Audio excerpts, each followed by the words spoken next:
नमस्कार साथियों, मैं एमडी कुशवाहा स्वागत करती हूँ आप सभी का अपने यूट्यूब चैनल अंबिका वीर में। मैं इस चैनल के माध्यम से अपने पढ़ाई के अनुभव शेयर कर रही हूँ। तो और आज हम पढ़ने वाले हैं कक्षा 10 हिंदी सूरदास के पद। ये पार्ट 2 है। इससे पहले मैं पार्ट 1 बना चुकी हूँ। जिन लोगों ने हमारी पार्ट 1 वीडियो देख ली हो वो मतलब पार्ट 2 देख लें, और जिन लोगों ने इससे पहले की वीडियो ना देखी हो वो वहाँ हमारे प्लेलिस्ट में जाकर देख सकते हैं। तो साथियों, स्टार्ट करने से पहले मैं आपको देखिए छोटा सा अनुरोध करना चाहूँगी, छोटा सा निवेदन करना चाहूँगी कि कृपया हमारी वीडियो अच्छी लगे तो लाइक कर दीजिएगा, दोस्तों में शेयर जरूर कर दीजिएगा और चैनल को सब्सक्राइब जरूर कर दीजिएगा। तो स्टार्ट करते हैं। सूरदास जी के पद। मैंने पिछली वीडियो में इसका स्लाइड डाला था, लेकिन ये छूट गया था, मिस हो गया था, तो मैंने इसको इसमें कवर किया है। तो स्टार्ट करते हैं। किलकत कान घुटुर बन आवत, मणिमय कनक नंद के आंगन, बिंब पकड़ी वे धावत, कबहु निरखे हरिया पूछा को, कर सो पकड़न चाहत, किला की हसत राजत दुई दतियाँ, पुनि पुनि तिहें अब गाहत, कनक भूमि पर कर पग छाया, यह उपमा एक राजत, करि करि प्रतिपद प्रतिमनि वसुधा, कमल बैठ की सहादत, बाल दशा सुख निरखी जसोदा, पुनि पुनि नंद बुलावत, अचरा तर लय ढाकी सूर के, प्रभु को दूध पियावत। तो सूरदास जी कहते हैं, श्री कृष्ण की लीलाओं का, बाल लीलाओं का वर्णन करते हुए कहते हैं कि किलकत कान घुटुर बनावत। कान्हा जी यानी कि भगवान श्री कृष्ण किलकारी मारते हुए घुटनों के बल चल रहे हैं। मणिमय कनक नंद के आंगन, जो नंद जी का आंगन है वह मणियों, सोने की मणियों से जटित। मणिमय कनक, कनक का मतलब होता है सोना, मणिमय मणियों से, ठीक है, मणियों, सोने की मणियों से जटित जो नंद जी का आंगन है उसमें बिंब पकड़े हुए धावत और अपनी परछाई पकड़ने के लिए दौड़ते हैं। कौन? श्री कृष्ण। कबहु निरखे हरि आप छाह को, करसों पकड़न चाहत। कबहु निरखे मतलब कभी वो, निरख का मतलब देखकर, हरि श्री कृष्ण, आप छाह अपनी परछाई को, कभी भगवान श्री कृष्ण अपनी परछाई को देखकर, अपनी परछाई को देखकर क्या करते? करसों पकड़न चाहत, हाथों से पकड़ना चाहते। किला की हसत राजत दुई दतियाँ, पुनि पुनि तिहीं अब गाहत। और किलकारी मारते हुए जब हंसते हैं तो उनके जो दो दांत हैं बस शोभित होते हैं। सूरदास जी कहते हैं कि जब श्री कृष्ण भगवान किलकारी मार के हंसते हैं तो उनके दो दांत पुनि पुनि तिहीं अब गाहत यानी कि बार बार उन्हें पकड़ना चाहते हैं। कनक भूमि पर कर पग छाया, कनक भूमि यानी कि सोने की धरती पर, कर पग छाया, कर पग मतलब कि हाथ और पैरों की छाया, ये उपमा एक राजत, और ये जो उपमा है वो बहुत अच्छी लग रही है। कर कर प्रतिपद प्रतिमन वसुधा, कमल बैठकी साजत, मानो ऐसा लग रहा है कि उनके बैठने के लिए प्रत्येक मणि में बैठने के लिए धरती ने कमल का आसन लगा दिया हो। कमल बैठकी साजत, बैठकी का मतलब आसन। बाल दशा सुख निरख जसोदा, पुनि पुनि नंद बुलावत, और बाल दशा सुख निरख जसोदा, और भगवान श्री कृष्ण जो ये बाल लीलाएं कर रहे हैं उन्हें देखकर जसोदा जी खुश होती हैं और बार बार नंद बाबा को बुलाती हैं। अचरा तरले ढाके सूर्य के प्रभु को दूध पिया। सूरदास जी कहते हैं कि आंचलों के तर ढाक लेती हैं और श्री कृष्ण भगवान को यानी कि सूरदास के प्रभु को दूध पिलाती हैं। अगले देखते हैं। सखी रे मुरली लीजे चोरी जिन गोपाल की नहीं अपने बस प्रीति सवन की तोर छिन एक घर भीतर निवासर धरत न कबहू छोर कबहू कर कबहू अधरनी कटी कबहू खो सतजोर ना जानो कछु मेली मोहिनी राखे अंग अंग भोर सूरदास प्रभु को मन सजनी बंधु राग की डोर। यहाँ पे सूरदास जी जो गोपियाँ हैं उनकी जो वो कह रही हैं आपस में गोपियाँ उनकी बातों का है यहाँ पे सूरदास जी ने लिखा है।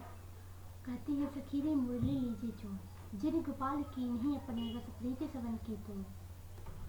गोपियाँ कहती हैं हे सखी हम मुरली को चुरा लेते हैं। मुरली लीजिए चोर जिन गोपाल की ने जिसने गोपाल यानी कि श्री कृष्ण भगवान को अपने बस में कर लिया है प्रीति सवन की तो हम सबकी प्रीति को तोड़ दिया जिसने और भगवान को अपने बस में कर लिया है श्री कृष्ण को अपने बस में कर लिया है ऐसी मुरली चुरा ले। छिन एक घर भीतर निवास कहती हैं कि छिन एक घर भीतर चाहे घर हो भीतर हो निसी बाशर धरत न कबहू छोड़ यानी रात हो दिन हो कि घर हो भीतर हो रात हो दिन हो कभी भी इसे अलग नहीं करते एक क्षण के लिए भी इसे अलग नहीं करते। कबहू कर यानी कि कबहू कर कबहू अधरन कट कबहू खूसत जोड़ कभी हाथ में तो कभी अधरन होठों पे और कभी इसे अपनी कमर में ठोस के रख लेते हैं। ना जानो कछु मेल मोहिनी राखे अंग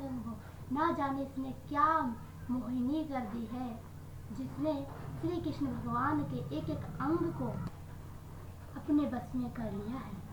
सूरदास प्रभु को मन सजनी बंधो राग की डोर।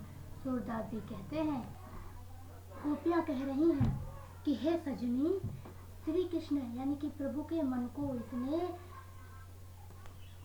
प्रेम की डोरी में कैद कर लिया है। अगले देखते हैं।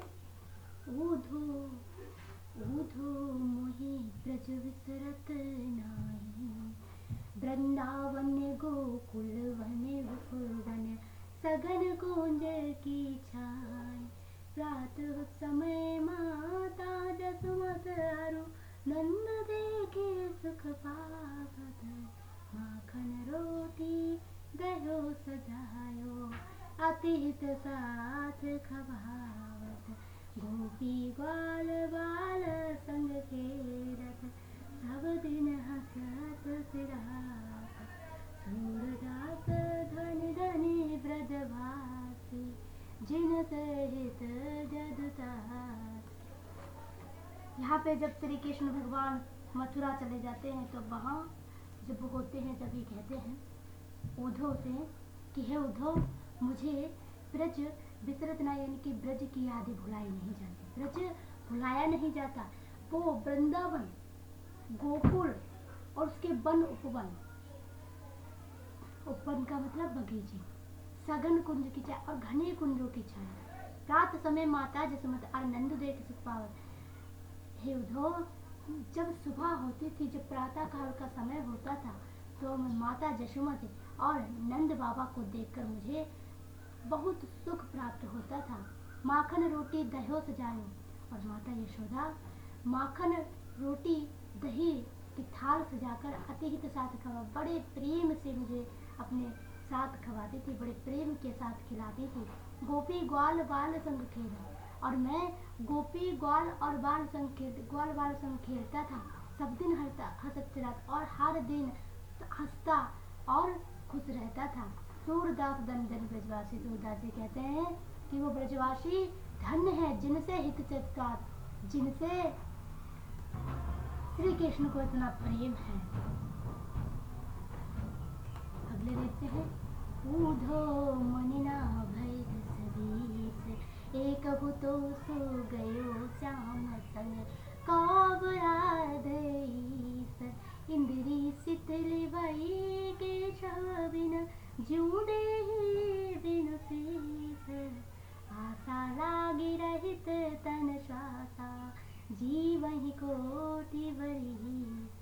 तुम तो सखा श्याम सुंदर के सकल जोग के ईस, सूर हमारे नंदन बिन और नहीं जगदीश। यहाँ पे जब उद्धव जी गोपियों से मिलने आते हैं तो वो उन्हें कहते हैं कि वो निराकार ब्रह्म की उपासना करें। तभी गोपियाँ उद्धव से कहती हैं कि उद्धव, हमारे पास कोई 10-20 मन नहीं है। हे उद्धव, मनना भय 10-20। हे उद्धव, हमारे पास कोई 10-20 मन नहीं है। एक हो तो सो गया श्याम, और जो एक था वो तो श्याम के साथ चला गया कौबराधईस। और अब हम किस मन से आपके भगवान की, ईश्वर की उपासना करें, आराधना करें। इंद्रिय शिथिल भई केशव बिन ज्यों देहि बिनु शीस। और कहती हैं कि हमारी तो सारी इंद्रियां केशव यानी कि भगवान श्री कृष्ण के बिना शिथिल पड़ गई हैं, जिस प्रकार ज्यों देहि बिनु शीस, जिस प्रकार शरीर के बगैर शीस। आशा लाग रहित तन श्वासा जीवहि कोटि बरीस। और कहती है कि श्री कृष्ण के लौटने की हमें आशा है।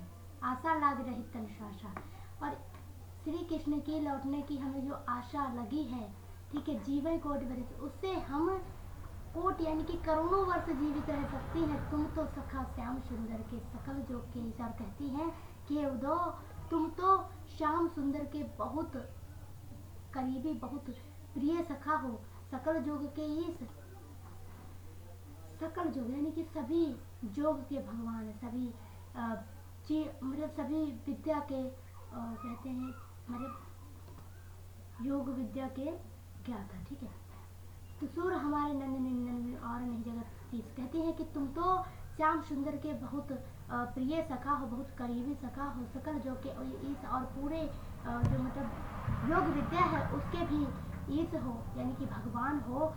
तो हे उद्धव, आप हमारा मिलन करवा दो। आप तो सब कुछ जानते हैं। सूर हमारे नंदन वीर और नहीं जगदीश। और सूरदास जी कहते हैं, गोपियाँ कह रही हैं कि हमारे नंदन यानी कि नंद बाबा के नंद के बिना, यानी कि श्री कृष्ण के बिना और नहीं जगदीश, कोई और जगदीश नहीं है, कोई और भगवान नहीं। तो आज के लिए बस इतना ही, मिलते हैं अगली वीडियो में। और आप सभी से पुनः मेरा यही निवेदन करना है कि कृपया हमारी वीडियो अच्छी लगी हो तो लाइक कर दीजिएगा, दोस्तों में शेयर कर दीजिएगा, और चैनल को सब्सक्राइब जरूर कर लीजिएगा। धन्यवाद।